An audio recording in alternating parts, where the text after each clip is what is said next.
Greetings everyone, this is Sandy Gallagher welcoming you back to another lesson of Thinking into Results. Today you're going to start using a mind-altering toolbox that contains the secrets to mastering your world. You can't let what's going on outside of you control your mind. You are in charge of you. It's really very simple. You already have in your possession 6 mental tools that, used properly, will help you create a world to your liking. They're right here in your mind, waiting to be activated. They are perception, will, imagination, memory, reason, and intuition.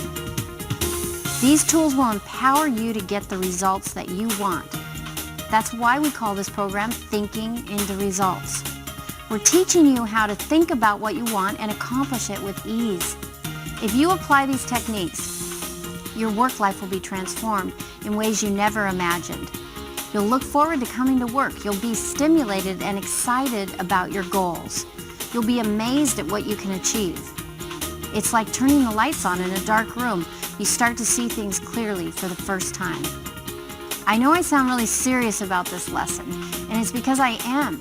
Because I use these techniques every day of my life, and I'm still surprised at how powerful they are. Now here's Bob to open that magic toolbox and introduce you to the tools you need to solve any human challenge in your career, in your business, and in your personal life.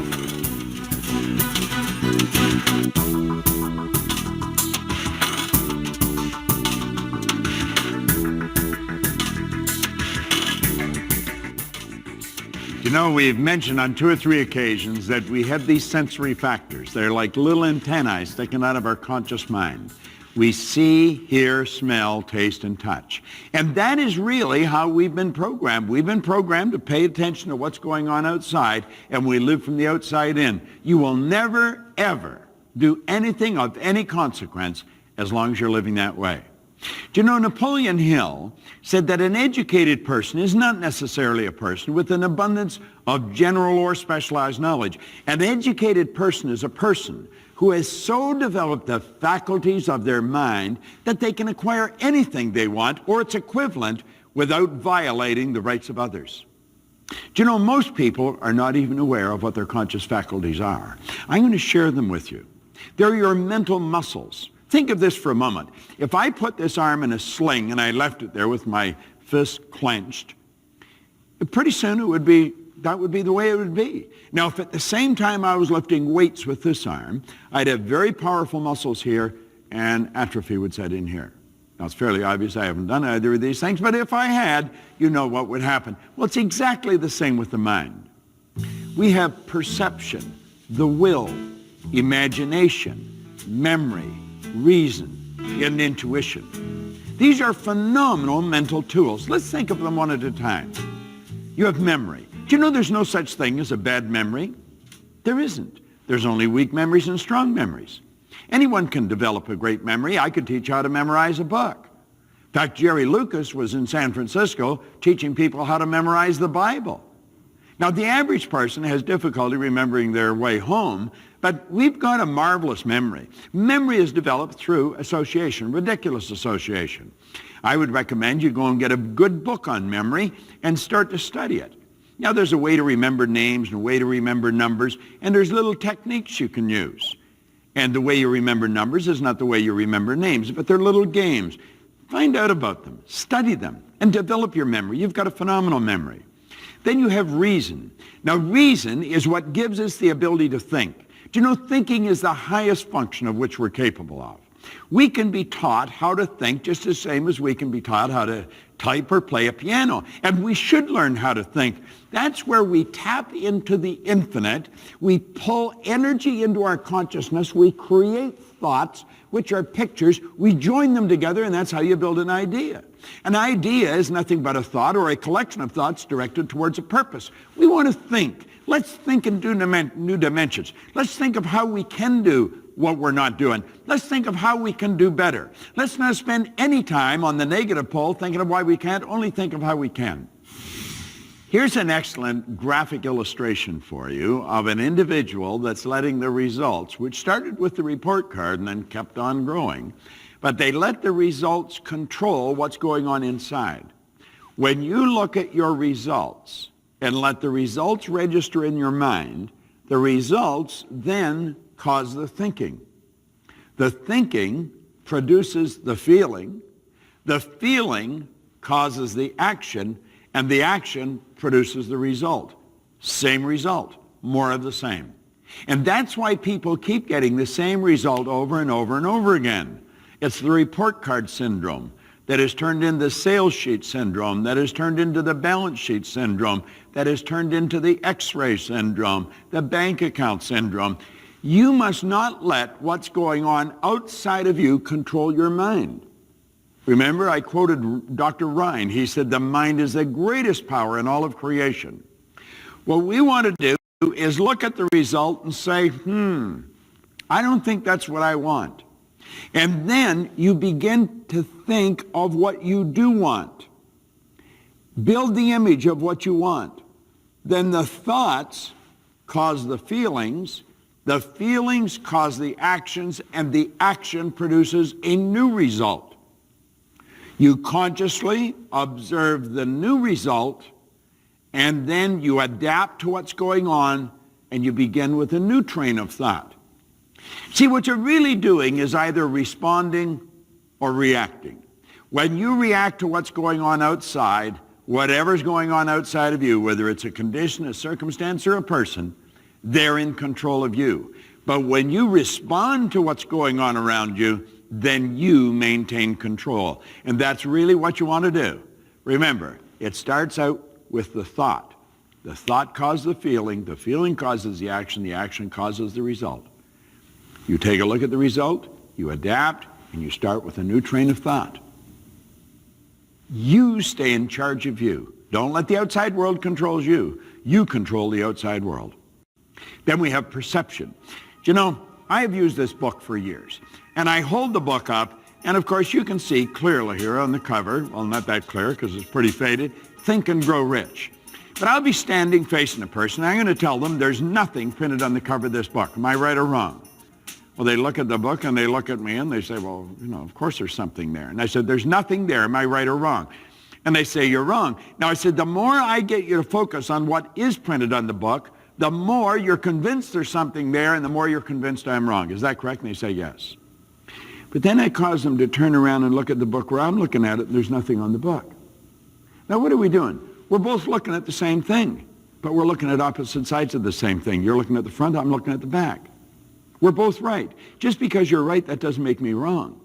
See, what we've got is a perception problem. I say that's the right side of the book, you say it's the left. It's just a side of the book. It would depend upon your point of view whether it's right or left. Everything has an opposite, front, back, right, left, inside, outside. You couldn't have one without the other. In fact, if I took a sharp knife and I started to slice the right side off this book, when I've got rid of the last slice for the right side, I've also gotten rid of the left. Everything has an opposite. Well, you know, there's many ways of looking at everything.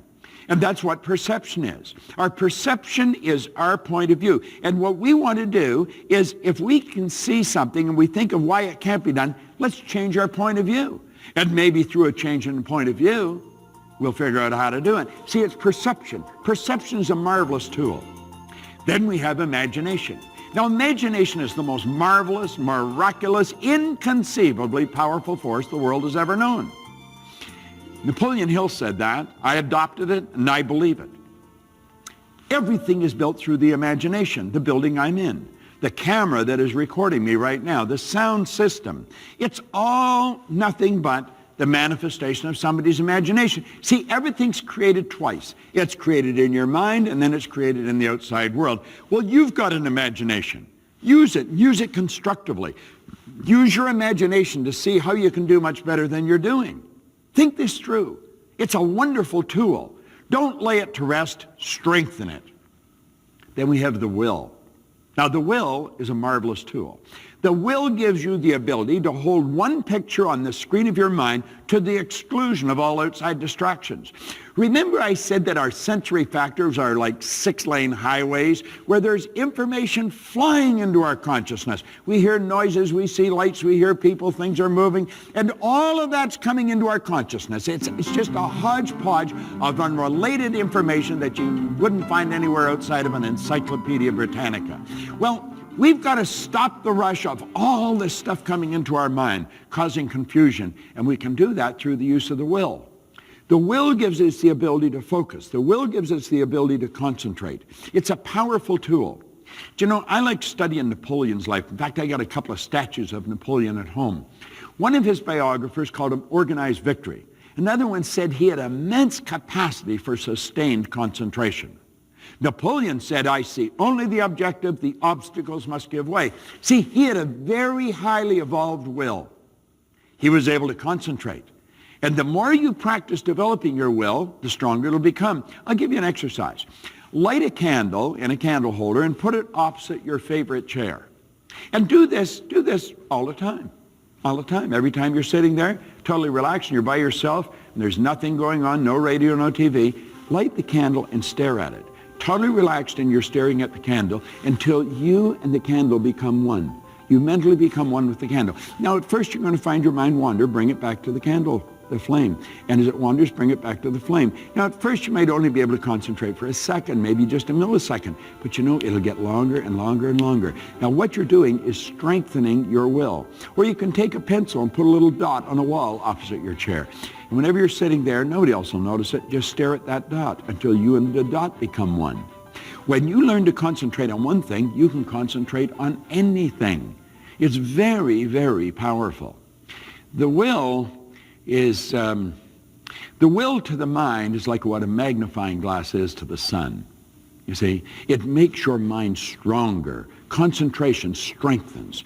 If I take a magnifying glass with the sun, we've both done it probably, we start a fire with leaves or with paper, we may even burn the clothes or burn ourselves. You marshal the energy of the sun, you bring it to a white hot bead. That's what the will does to the mind. It marshals all this energy and brings it to a white hot bead, concentration. And last but not least is our intuitive factor. You know, someone said when we pray, we're talking to God. When we use our intuitive factor, God's talking to us. Do you see this body I'm living in? There's a ray of energy around it. It is so potent and powerful, you can photograph it. Semyon Kurlian perfected that in the early 30s. Well, you can pick up the energy coming from a person. You can pick up their energy through your intuitive factor. Get tuned in. Get tuned in. Start developing your mental faculties. You'll be glad you did.